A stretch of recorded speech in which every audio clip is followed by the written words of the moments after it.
औज़ुबिल्लाहिमिनश्शैतानिर्रजीम बिस्मिल्लाहिर्रहमानिर्रहीम। अस्सलाम वालेकुम। आप देख रहे हैं अपने चैनल कोई सुलेमान टीवी। नाज़रीन किराम, इस वक्त मुल्क में माशी एमरजेंसी की बात हो रही है। चूँकि मुल्क इक़्तिसादी तौर पर इंतहाई ऐसे मकाम पर पहुँच चुका है जहाँ पे अगर ऐसे इक़दामात ना उठाए गए जैसा कि बात हो रही है, तो शायद हमारे मुल्क में वो महंगाई और वो मुश्किलात आ सकती हैं जिसको आम आदमी के लिए कम अज़ कम फेस करना बहुत मुश्किल हो जाएगा। ये ख़बरें मुसलसल आ रही हैं कि एमरजेंसी के ख़ास तौर पे माशी एमरजेंसी के नफाज़ का ऐलान होने वाला है और हुकूमत उस पे कई पहलुओं पे गौर कर रही है कि इसको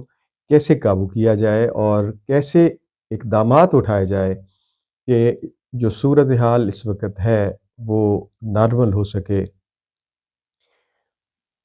चूँकि मुश्किलात बहुत हैं, महंगाई बहुत है, सिर्फ़ इस वक़्त मुल्क में 2 ही तबके रह गए हैं। एक गरीब है, जो गरीब तर होता जा रहा है, और दूसरा अमीर है, जो हमेशा से अमीर है और वो अमीर तर होता जा रहा है। क्योंकि इक़्तिदार में आने वाले और उनके जो साथी होते हैं, वो पहले ही अमीर होते हैं। इसके जो दरमियान में तबका होता है, जो सफ़ेद पोश तबका जिसे कहा जाता है, वो ख़त्म होता जा रहा है। ऐसे लगता है कि शायद उसका नामो-निशान भी मिट जाएगा और सिर्फ़ 2 ही तबके इस मुल्क में रह जाएँगे। एक अमीर और दूसरा जो इंतहाई गरीब है। इसका इस वक़्त गुज़र औक़ात बहुत मुश्किल होता जा रहा है। मिसाल के तौर पर नाज़रीन किराम, आपको जो इस वक़्त की सूरत हाल है वो ये है कि बैंकों के पास, जो पाकिस्तान में हमारे बैंक्स हैं, उनके पास डॉलर मौजूद नहीं है। इसी तरह 417 कंटेनर जो बाहर से मुख्तलिफ़ अशिया लेके आए हैं, जो हमारे रोज़मर्रा की हैं, जिसमें प्याज भी है, जिसमें लहसुन भी है, और भी कई चीज़ें हैं जिसमें मुर्गियों के लिए जो उनके इस्तेमाल की जो चीज़ें हैं, जिसमें सस्ता गोश्त मुहैया होता है अवाम में, वो भी वहाँ रुके हुए हैं। जिसका मतलब बड़ा वाज़ेह है कि ना तो उनकी एलसी खोली जा रही है और ना ही वो पाकिस्तान में पहुँच रहे हैं। जिसके नतीजे में महंगाई का एक ऐसा तूफ़ान आने वाला है, जिसमें कुछ जो बचे-खुचे भी हैं, वो उनका क्या होगा, ये तो आने वाला वक़्त ही बताएगा। लेकिन एक बहुत बड़ा तूफ़ान आ सकता है महंगाई का, बेरोज़गारी तो पहले भी है, लेकिन इन तमाम मामलात को सोचने के लिए, गौर करने के लिए हमारे chief justice Pakistan supreme court, उनको चाहिए कि वो इनका नोटिस लें, इस पे गौर करें, सोचें कि मुल्क किधर जा रहा है। इससे पहले जो 4 साल गुज़रे, उस हुकूमत में भी यही बातें थी कि उनके पास कोई माशी प्रोग्राम नहीं था, उनके पास कोई लोग नहीं थे जो इस मईशत को सँभाला देते। लेकिन ये इस लिहाज से बहुत मकबूल था। डार साहब हैं हमारे, वो उनके बारे में ये था कि इसहाक डार बहुत ही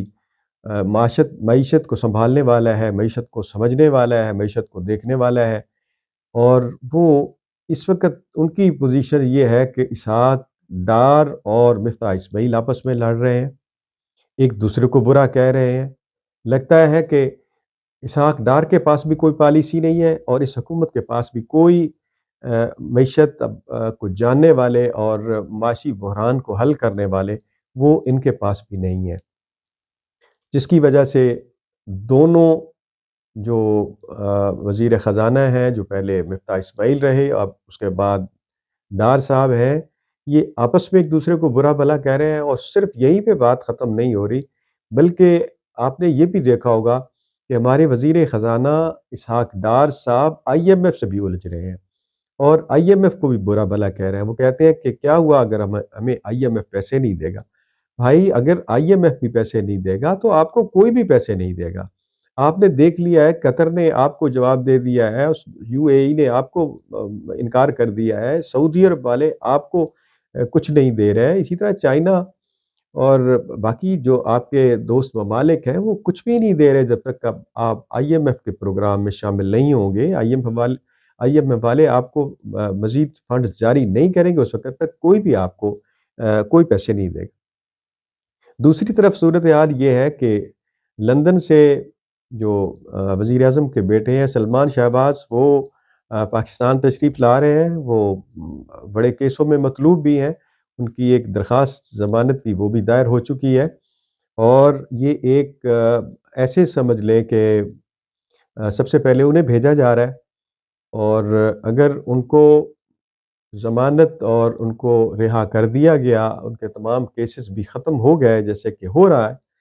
تو اس کے بعد پھر میاں نواز شریف صاحب بھی واپس آ جائیں گے، اور چونکہ اسی معاملے پہ یہ سارے چل رہے ہیں، معاملات آگے چل رہے ہیں کہ نواز شریف بھی واپس آ جائے اور ان کو بھی ایک جو سیاسی میدان ہے ان کے لیے بھی سامنے رکھا جائے، وہ بھی جائیں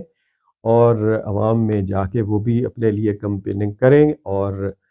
لوگوں کو اپنے مسائل بتائیں، اور ان کو یہ بھی بتائیں کہ میں کیوں پاکستان سے باہر گیا تھا، کیسے گیا تھا، علاج مکمل ہوا یا نہیں ہوا۔ تو اس پہ گفتگو